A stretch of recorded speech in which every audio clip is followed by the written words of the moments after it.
Ikhwata al-iman, ndugu zangu katika imani, la yajuzu lilmuslimi, haifai kwa muislamu, tahni'atu nasara bi'ayadihim, kuwapongeza mayahudi na manaswara kwenye idi zao, kumwambia heri ya mwaka mpya, heri ya Christmas.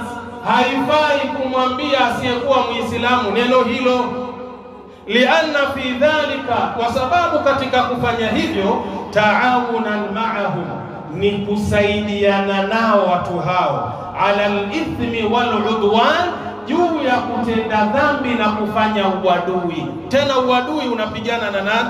Na aliyeweka sheria ambaye ni nani? Allah jalla fi'ala.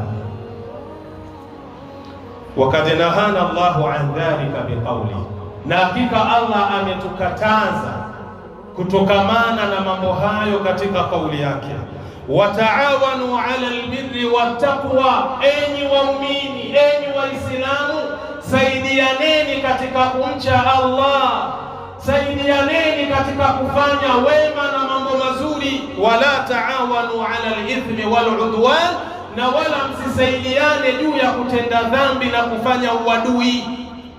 Kwa hiyo unaposhirikiana na mnasara na myahudi katika hizi idi zao, maana yake unafanya nini?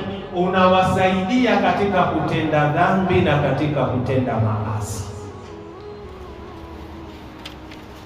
Kaangalia Suratul Maida aya nambari 2.